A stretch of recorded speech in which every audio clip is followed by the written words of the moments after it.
শুরুতেই ভারত পাকিস্তান যুদ্ধাবস্থা নিয়ে ডিবিসি নিউজের বিশেষ আয়োজন। পারমাণবিক ক্ষমতাধর প্রতিবেশী দুই দেশের পাল্টাপাল্টি পদক্ষেপের সবশেষ, সামরিক সক্ষমতা, সংঘাত হলে কি প্রভাব পড়বে বাংলাদেশের অর্থনীতিতে, আর কি হতে পারে ঢাকার ভূমিকা, এসব নিয়েই থাকছে কয়েকটি প্রতিবেদন। পাল্টাপাল্টি পদক্ষেপে উত্তেজনা বেড়েই চলছে ভারত ও পাকিস্তানের মধ্যে। আবারও গোলাগুলি হয়েছে কাশ্মীর সীমান্তের নিয়ন্ত্রণ রেখা বরাবর, আর লাইন অফ কন্ট্রোলের কাছে বড় সামরিক মহড়া চালিয়েছে পাক সেনাবাহিনী। এদিকে ভারত বলছে পেহেলগাম ছাড়াও জম্মু কাশ্মীরের আরও ৩ জায়গায় হামলার পরিকল্পনা ছিল জঙ্গিদের।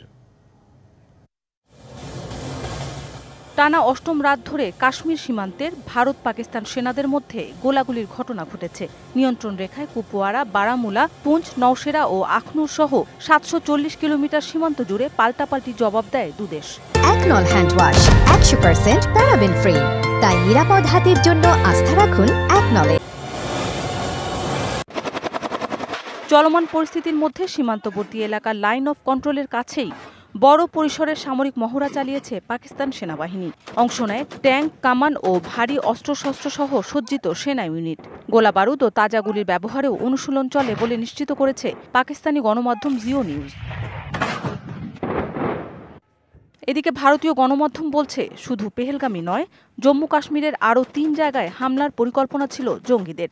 প্রাথমিকভাবে এনআইএর তদন্তে তেমনটাই উঠে এসেছে। পেহেলগামের আরও উপত্যকা, লিডার অ্যামিউজমেন্ট পার্ক এবং বেতাব উপত্যকাতেও হামলা চালাতে চেয়েছিল ঘাতকেরা। বেতাব উপত্যকায় তারা আগ্নেয়াস্ত্র লুকিয়ে রেখেছিল বলে খবর তদন্তকারীদের একটি সূত্রে। অবশেষে অটারি ওয়াঘা সীমান্ত খুলে দিল পাকিস্তান। সেখান থেকে ভারতে আটকে পড়া নাগরিকদের ফেরত নেওয়া হচ্ছে। যেসব পাক নাগরিক ভারতে ভিসা জটিলতায় আটকে পড়েছিলেন, শুক্রবার তারা দেশে ফিরতে বাধ্য হচ্ছেন। মৌসুমী শান্তা, ডিবিসি নিউজ ডেস্ক।